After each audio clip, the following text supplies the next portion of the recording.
இப்போ வெளிய இரவு அமைதியா இருக்கு. வானத்துல நிலா மெதுவா ஒளி வீசிட்டு இருக்கு.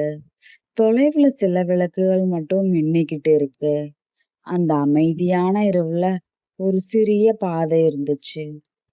அந்த பாதையில ஒரு பயணி நடந்துட்டு இருந்தான். அவன் ரொம்ப தூரம் பயணம் பண்ணி வந்திருந்தான். அவன் கையில ஒரு சிறிய பை இருந்துச்சு. ஆனா மனசுக்குள்ள நிறைய கேள்விகள் இருந்துச்சு.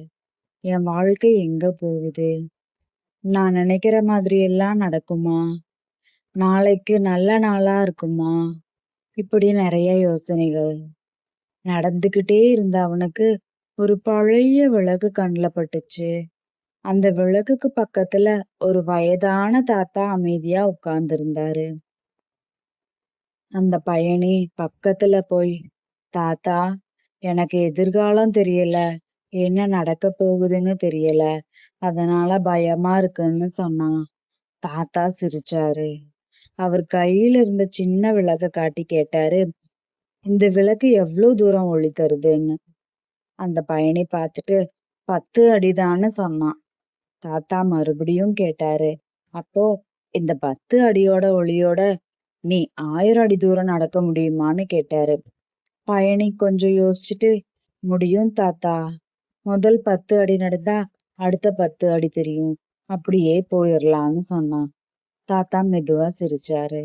அதுதான் வாழ்க்கையும். உனக்கு முழு எதிர்காலமும் தெரிய வேண்டிய அவசியம் இல்ல. அடுத்த சில அடிகள் மட்டும் தெரிஞ்சா போதும். வாழ்க்கை உன்னை வழி நடத்திக்கிட்டே போகும். அந்த வார்த்தைகள் பயணியோட மனசுக்குள்ள ஆழமா பதிஞ்சுது. அவன் மேல வானத்தை பார்த்தான். நிலா இன்னும் அங்கேயே இருந்துச்சு. நட்சத்திரங்கள் இன்னும் மின்னிக்கிட்டு இருந்துச்சு. அவன் மனசுல இருந்த பயம் கொஞ்சம் கொஞ்சமா குறைய ஆரம்பிச்சுது. ஏன்னா அவனுக்கு ஒரு விஷயம் புரிஞ்சுது. நாளைக்கு என்ன நடக்கும்னு யாருக்கும் தெரியாது. ஆனா நம்பிக்கையோட முன்னாடி போக முடியும். இப்போ இந்த கதையை கேட்டுக்கிட்டு இருக்கிற உங்களுக்கும் தான்.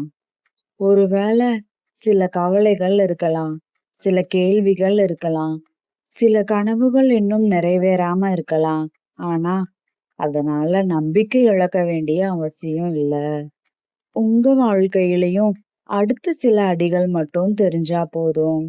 மீதி பாதைய காலம் மெதுவா காட்டும்.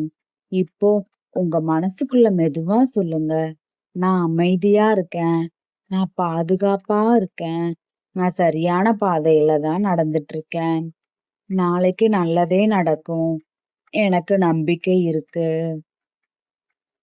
இப்போ ஆழமா மூச்சு இழுத்து விடுங்க. உங்க கவலைகளை இந்த இரவிடம் ஒப்படைச்சிடுங்க. நம்பிக்கை மட்டும் உங்க கூட வச்சுக்கோங்க. ஏன்னா சில நேரங்கள்ல அதிசயமான காலைகள் அமைதியான இரவுகளுக்கு பிறகுதான் பிறக்குது. இப்போ அமைதியா கண்களை மூடுங்க. நம்பிக்கையோட தூங்குங்க. நாளை உங்களுக்காக காத்திருக்குதுங்க. இனிய இரவு.